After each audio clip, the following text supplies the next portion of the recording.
रात के सन्नाटे में जब मुंबई की तेज रफ्तार जिंदगी भी कुछ देर के लिए थम जाती है, मैं अपनी बालकनी में खड़ी थी, आंखों में अथाह समंदर लिए। मेरे देवर अमित की आवाज़ अब भी मेरे कानों में गूंज रही थी, एक तीखे तीर की तरह जिसने मेरे दिल को छलनी कर दिया था। भाभी, हमने तुमसे एक सफ़ेद झूठ बोला है। ये शब्द मेरे जीवन की नींव हिला गए थे। राहुल, मेरे पति, जिनके साथ मैंने 7 जन्मों के सपने संजोए थे, क्या उनका प्यार भी इस झूठ की चादर में लिपटा था? ये अनिश्चितता, ये भयानक सवाल मुझे रातों रात सोने नहीं दे रहा था। मेरा पूरा संसार जो प्रेम और विश्वास की डोर से बंधा था, अब एक नाजुक धागे पर झूल रहा था और मुझे नहीं पता था कि ये धागा कब टूट जाएगा। नमस्कार दोस्तों, स्वागत है आपका दीपिका स्टोरी चैनल पर। उम्मीद है आप सब अच्छे होंगे। आज की कहानी आपको प्यार, विश्वास और एक ऐसे सच की गहराई में ले जाएगी जो रिश्तों को तोड़ भी सकता है और उन्हें एक नया अर्थ भी दे सकता है। कहानी में खो जाने के लिए हेडफोन का इस्तेमाल करें और ऐसे ही दिल को छू लेने वाली कहानियों के लिए हमारे चैनल को सब्सक्राइब करना न भूलें। मैं प्रिया, दिल्ली की एक साधारण सी लड़की थी जिसने कभी नहीं सोचा था कि उसका जीवन इतना असाधारण मोड़ लेगा। जब मेरी शादी राहुल से तय हुई तो मेरे परिवार में खुशी की लहर दौड़ गई। राहुल मुंबई में एक सफल आर्किटेक्ट थे। उनकी तस्वीर देखी तो पहली नज़र में ही मैं उनकी सादगी और आंखों की गहराई में खो गई। पहली मुलाकात में ही दिल्ली के एक कैफ़े में उन्होंने अपनी बातों से मेरा दिल जीत लिया। उनकी बातें, उनका नज़रिया, सब कुछ इतना सच्चा और गहरा लगा कि मुझे लगा जैसे मैं उन्हें बरसों से जानती हूँ। हमारी अरेंज्ड मैरिज थी, लेकिन मुझे लगा जैसे ये किसी लव स्टोरी से कम नहीं। राहुल ने मुझसे कहा था, प्रिया, मैं जानता हूँ ये अरेंज्ड मैरिज है, लेकिन मैं चाहता हूँ कि हम दोनों इसे अपने प्यार से सजाएं, इसे अपनी कहानी बनाएं। और मैंने भी मुस्कुराते हुए उनके इस वादे को स्वीकार कर लिया था। हमारी शादी मुंबई में हुई, एक भव्य समारोह में, जहां परिवार और दोस्त सभी हमारी खुशियों में शरीक हुए। शादी के बाद मुंबई मेरा नया घर बन गया। राहुल का घर, उनकी दुनिया, मेरा संसार बन गया। राहुल और मैं एक दूसरे में इतने खो गए थे कि हमें कभी किसी और की ज़रूरत महसूस नहीं हुई। उनका प्यार, उनका साथ मेरे लिए सब कुछ था। वो मुझे हर छोटी बड़ी बात में शामिल करते थे, मेरी राय लेते थे, मेरे सपनों को अपना मानते थे। हमारे दिन हंसी मजाक, प्यार भरी बातों और मीठी तकरार के साथ बीतते थे। शाम को जब वो ऑफिस से आते तो मैं बेसब्री से उनका इंतज़ार करती। कभी हम मरीन ड्राइव पर हाथ में हाथ डाले टहलते, कभी मुंबई के स्ट्रीट फूड का मज़ा लेते और कभी बस घर में बैठकर एक दूसरे की आंखों में खोए रहते। मुझे लगता था कि मेरा जीवन एक परियों की कहानी जैसा है, जिसमें मेरे राजकुमार राहुल ने मुझे सारी खुशियां दे दी हैं। हमारे घर में राहुल के छोटे भाई अमित का भी आना जाना लगा रहता था। अमित राहुल से 5 साल छोटे थे और बेंगलोर में अपनी पढ़ाई पूरी कर रहे थे। वो छुट्टियों में मुंबई आते और हमारे साथ खूब समय बिताते। अमित बहुत ही चुलबुला और प्यारा लड़का था। वो मुझे भाभी नहीं बल्कि प्रिया दी कहकर बुलाता था। उसकी बातें, उसके मजाक हमारे घर में हमेशा एक नई रौनक भर देते थे। मुझे अमित से भी बहुत लगाव था। वो मेरे और राहुल के बीच एक पुल की तरह था। कभी राहुल की तरफदारी करता तो कभी मेरी। मुझे लगता था कि मेरा परिवार अब पूरा है। कुछ महीने पहले मैंने राहुल से बच्चों के बारे में बात की थी। मैं एक माँ बनने का सपना देखने लगी थी। मैंने उनसे कहा था, राहुल, अब तो हमें अपने घर में एक नन्हा मेहमान लाना चाहिए, है ना? राहुल ने उस समय मेरी बात को टाल दिया था। उन्होंने कहा था, प्रिया, अभी थोड़ा और समय रुक जाते हैं। अभी तो हमने अपनी ज़िंदगी का लुत्फ़ उठाना शुरू ही किया है। अभी थोड़ा और घूमते हैं, थोड़ा और एक दूसरे के साथ बिताते हैं। मैंने उनकी बात मान ली थी क्योंकि मुझे लगा कि वो सही कह रहे हैं, लेकिन मेरे मन में एक अजीब सी बेचैनी थी। राहुल पहले कभी ऐसे नहीं थे। वो हमेशा मेरे सपनों को पूरा करने के लिए तैयार रहते थे, पर इस बार उन्होंने थोड़ा हिचकिचाते हुए बात बदली थी। मैंने सोचा शायद वो सिर्फ और समय चाहते हैं और कुछ नहीं। धीरे धीरे मैंने राहुल के व्यवहार में कुछ बदलाव महसूस किए। वो कभी कभी खोए खोए से रहते थे, अक्सर देर रात तक फ़ोन पर बात करते और जैसे ही मैं उनके पास जाती वो फ़ोन रख देते या बात बदल देते। मैंने उनसे कई बार पूछा, राहुल, क्या सब ठीक है? तुम आजकल कुछ परेशान लगते हो। वो हमेशा मुझे टाल देते, कहते नहीं प्रिया, बस ऑफिस का काम ज्यादा है। आजकल बेंगलोर के प्रोजेक्ट पर बहुत ध्यान देना पड़ रहा है। बेंगलोर का नाम सुनकर मुझे अमित की याद आती, जो आजकल वहीं था। मैंने सोचा शायद अमित से ही कोई बात कर रहे होंगे, लेकिन मेरे मन में एक छोटा सा शक पनपने लगा था। अमित भी जब पिछली बार मुंबई आया था तो मैंने देखा था कि वो राहुल को बड़ी अजीब नजरों से देखता था। कभी कभी वो मुझे भी ऐसे देखता जैसे कुछ कहना चाहता हो, लेकिन फिर चुप हो जाता। एक बार मैंने उससे पूछा भी था, अमित क्या बात है, तुम आजकल कुछ परेशान लगते हो? उसने बस इतना कहा था, नहीं प्रिया दी, बस पढ़ाई का प्रेशर है। पर उसकी आंखों में एक अजीब सी उदासी थी, एक बोझिलपन था जिसे मैं समझ नहीं पा रही थी। मुझे लगा शायद वो अपनी पढ़ाई या करियर को लेकर चिंतित होगा। और फिर वो दिन आया जिसने मेरे जीवन को हमेशा के लिए बदल दिया। राहुल एक जरूरी बिजनेस ट्रिप पर बेंगलोर गए थे। घर में मैं अकेली थी। अमित अचानक मुंबई आ गया। जब वो घर आया तो उसके चेहरे पर एक अलग ही भाव था। वो उदास और चिंतित लग रहा था। मैंने उससे पूछा, अमित तुम अचानक कैसे आ गए? राहुल तो अभी बेंगलोर में है। उसने कहा, भाभी मुझे आपसे कुछ जरूरी बात करनी है। उसकी आवाज में गंभीरता थी जिसने मुझे थोड़ा डरा दिया। हम लिविंग रूम में बैठे।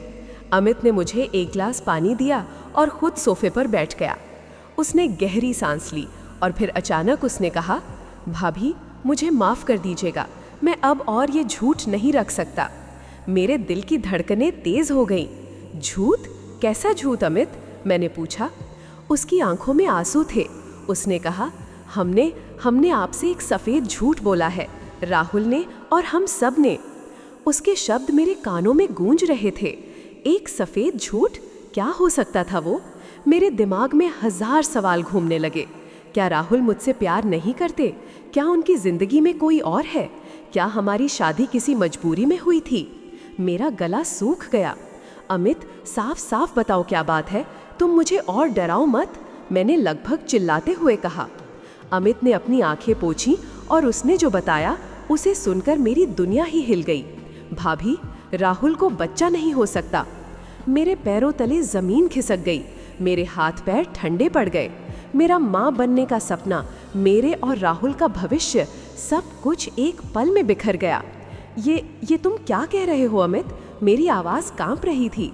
ये सच है भाभी, राहुल को बचपन में एक गंभीर बीमारी हुई थी और उस बीमारी के इलाज के दौरान कुछ ऐसा हुआ जिससे वो कभी पिता नहीं बन सकते। डॉक्टर ने पहले ही ये बता दिया था। अमित ने आगे बताया, राहुल इस बात से बहुत दुखी थे। उनके माता पिता भी बहुत परेशान थे। उन्हें डर था कि इस बात के पता चलने पर कोई भी लड़की राहुल से शादी नहीं करेगी। और राहुल, वो हमेशा से एक परिवार चाहते थे, एक बच्चा चाहते थे। जब आपकी शादी की बात चली तो हम सब ने मिलकर ये फैसला किया कि ये बात आपसे छिपाई जाए। सोचा था कि समय आने पर जब आप दोनों का रिश्ता मजबूत हो जाएगा तब राहुल आपको खुद बता देंगे। लेकिन राहुल की हिम्मत नहीं हुई। वो आपसे बहुत प्यार करते हैं भाभी। उन्हें डर था कि सच जानने के बाद आप उन्हें छोड़ देंगी। मेरे आंसुओं का सैलाब उमड़ पड़ा। ये कैसा झूठ था? सफेद झूठ? क्या ये झूठ मेरे पूरे जीवन को बर्बाद करने के लिए काफी नहीं था? मेरे मन में राहुल के लिए प्यार के साथ साथ एक गहरी चोट भी थी। उन्होंने मुझसे इतना बड़ा सच क्यों छिपाया? क्या उन्हें मुझ पर इतना भी भरोसा नहीं था कि मैं उन्हें समझ पाऊंगी? मेरे सपनों का क्या? मेरी माँ बनने की इच्छा का क्या? मुझे लगा जैसे मेरे साथ बहुत बड़ा धोखा हुआ है। मैंने अमित से कहा, तुम लोग ऐसा कैसे कर सकते हो? तुमने मेरे साथ इतना बड़ा धोखा क्यों किया? अमित ने मेरे हाथ पकड़ लिए। भाभी, मैं जानता हूँ आपको बहुत दुख हुआ है, लेकिन ये झूठ राहुल ने सिर्फ आपको खोने के डर से बोला था। वो आपसे बहुत प्यार करते हैं। उन्होंने हमेशा इस सच को छुपाने का बोझ अपने दिल पर रखा है। वो हर रात इसी चिंता में सोते थे कि अगर आपको पता चला तो क्या होगा। अमित ने बताया कि राहुल ने एक और बात छिपाई थी जो इस झूठ से भी ज्यादा गहरी थी। भाभी, राहुल ने उन्होंने एक बच्चे को गोद लिया है।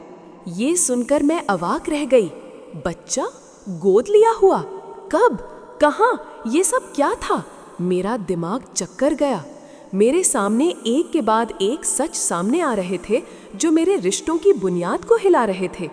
अमित ने बताया कि ये बात भी परिवार के कुछ ही लोगों को पता थी। राहुल ने 3 साल पहले, जब वो शादी के लिए तैयार नहीं थे और पिता बनने की अपनी इच्छा को पूरा करना चाहते थे, तब एक अनाथ बच्ची को गोद लिया था। वो बच्ची अभी 5 साल की है और कोलकाता में राहुल की मौसी के पास रहती है।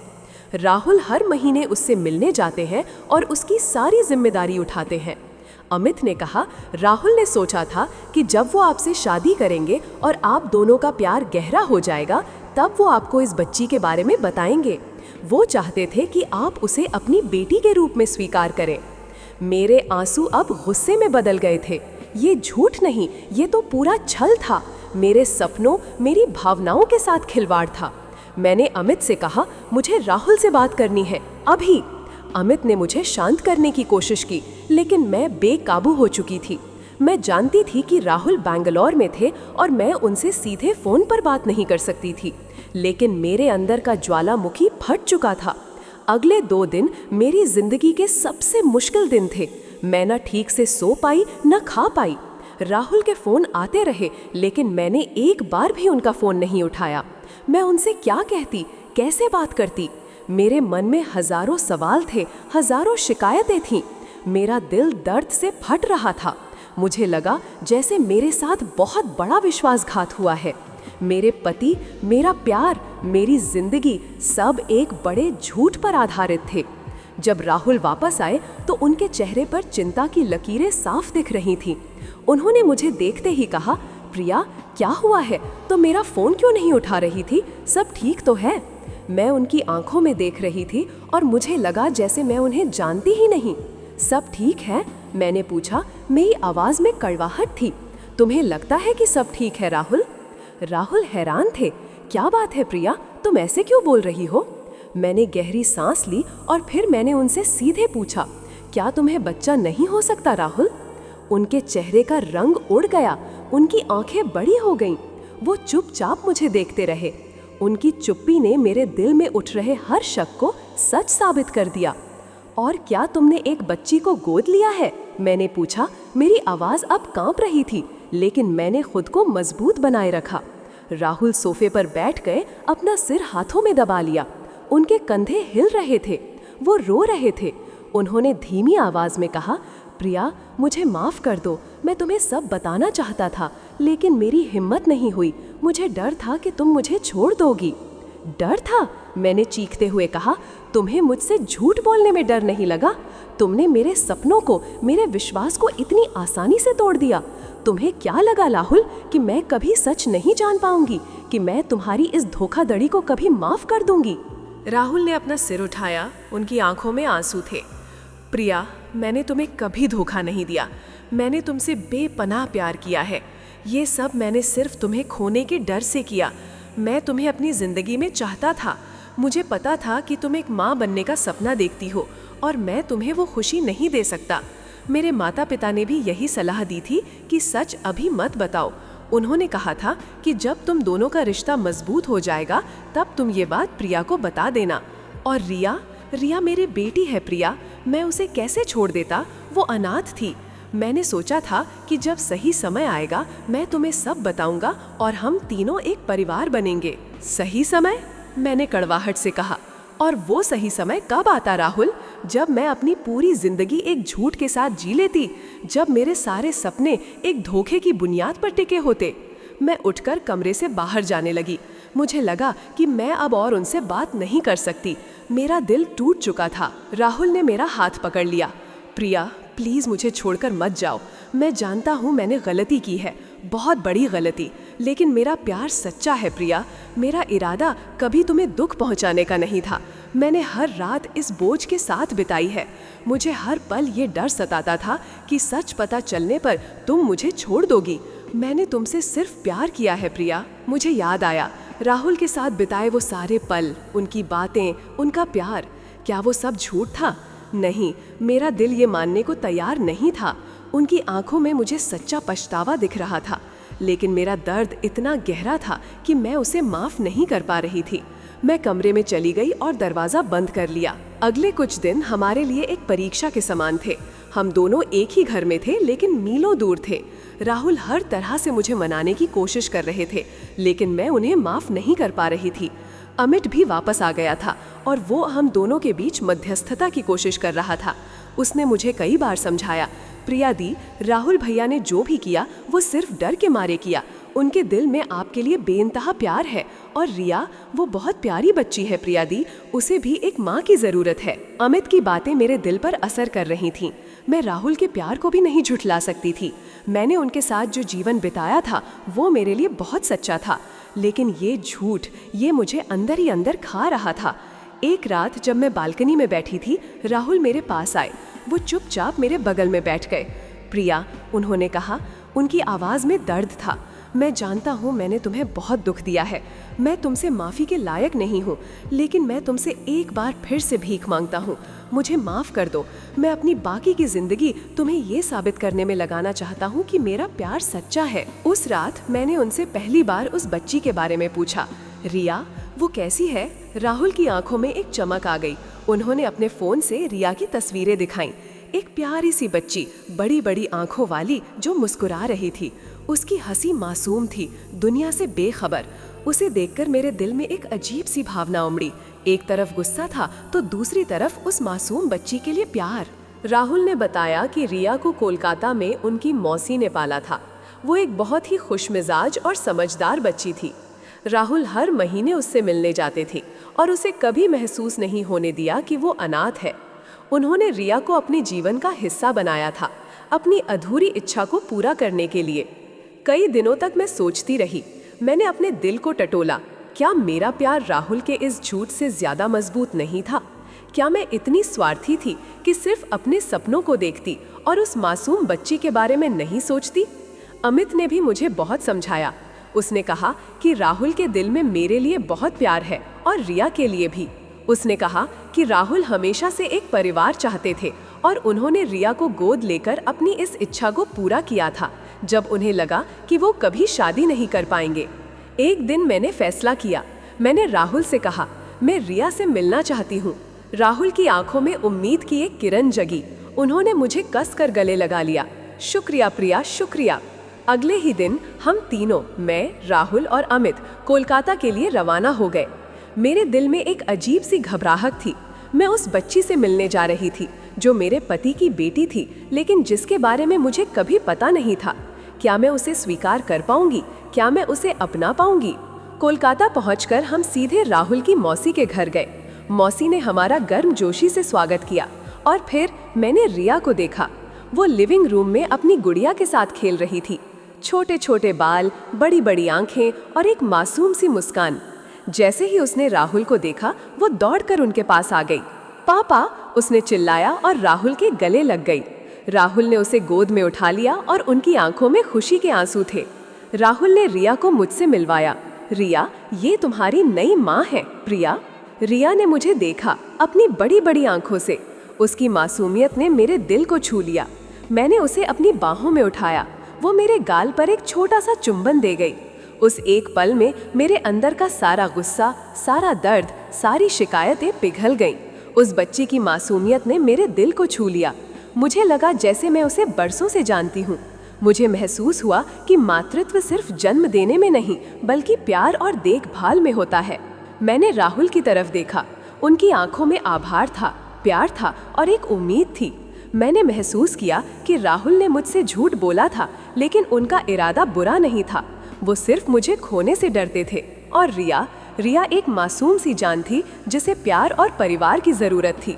उस पल मेरे जीवन को सचमुच एक नया अर्थ मिला।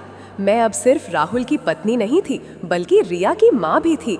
ये एक अनपेक्षित मोड़ था, लेकिन ये मेरे जीवन का सबसे खूबसूरत मोड़ था। मैंने रिया को कसकर गले लगा लिया और मेरे आंसू बहने लगे। ये आंसू दुख के नहीं, बल्कि एक नए रिश्ते की शुरुआत की खुशी के थे। हमने कुछ दिन कोलकाता में बिताए रिया के साथ। मैंने उसे जानने की कोशिश की और उसने भी मुझे अपनी माँ के रूप में स्वीकार कर लिया था। उसकी हंसी, उसकी बातें मेरे दिल को सुकून दे रही थीं। मैं राहुल के साथ अपने रिश्ते को एक नया मौका देने के लिए तैयार थी। मैंने उन्हें माफ़ कर दिया था, क्योंकि मेरा प्यार उनके झूठ से कहीं ज़्यादा बड़ा था। और रिया एक मासूम सी जान थी जिसे प्यार और परिवार की ज़रूरत थी। उस पल मेरे जीवन को सचमुच एक नया अर्थ मिला। मैं अब सिर्फ राहुल की पत्नी नहीं थी, बल्कि रिया की माँ भी थी। ये एक अनपेक्षित मोड़ था, लेकिन ये मेरे जीवन का सबसे खूबसूरत मोड़ था। मैंने रिया को कसकर गले लगा लिया और मेरे आंसू बहने लगे। ये आंसू दुख के नहीं, बल्कि एक नए रिश्ते की शुरुआत की खुशी के थे। हमने कुछ दिन कोलकाता में बिताए रिया के साथ। मैंने उसे जानने की कोशिश की और उसने भी मुझे अपनी माँ के रूप में स्वीकार कर लिया था। उसकी हंसी, उसकी बातें मेरे दिल को सुकून दे रही थीं। मैं राहुल के साथ अपने रिश्ते को एक नया मौका देने के लिए तैयार थी। मैंने उन्हें माफ कर दिया था, क्योंकि मेरा प्यार उनके झूठ से कहीं ज्यादा बड़ा था। मुंबई वापस आकर हमने रिया को अपने साथ ले आने का फैसला किया। हमारा घर अब पूरा होने वाला था। राहुल भी बहुत खुश थे। उन्होंने मुझसे वादा किया कि वो अब कभी मुझसे कुछ नहीं छिपाएंगे। मैंने उन्हें बताया कि मुझे अपने जीवन में मिली ये नई भूमिका पसंद है और मैं रिया की सबसे अच्छी माँ बनूंगी। आज जब मैं अपने घर में रिया को हंसते खेलते देखती हूँ, तो मुझे लगता है कि ये सफ़ेद झूठ जिसने कभी मुझे रातों रात सोने नहीं दिया था, उसने मेरे जीवन को एक ऐसा अर्थ दिया है जिसकी मैंने कभी कल्पना भी नहीं की थी। राहुल और मेरा रिश्ता अब और भी मजबूत हो गया है, क्योंकि हमने एक बड़ी चुनौती का सामना किया है और एक दूसरे पर फिर से विश्वास करना सीखा है। और रिया, वो हमारी दुनिया है, हमारी खुशी है, हमारे जीवन का सबसे खूबसूरत तोहफा। मुझे अब कोई शिकायत नहीं है। मेरे जीवन को सचमुच एक नया अर्थ मिला है। दोस्तों, उम्मीद है आपको ये कहानी पसंद आई होगी। रिश्तों में चुनौतियां आती हैं, लेकिन सच्चा प्यार और विश्वास हमें हर मुश्किल से बाहर निकाल सकता है। अगर आपको ये कहानी अच्छी लगी हो तो प्लीज़ इसे लाइक करें, अपने दोस्तों और परिवार के साथ शेयर करें और कमेंट्स में अपनी राय ज़रूर दें। ऐसे ही और दिल को छू लेने वाली कहानियों के लिए दीपिका स्टोरी चैनल को सब्सक्राइब करना न भूलें। मिलते हैं अगली कहानी में।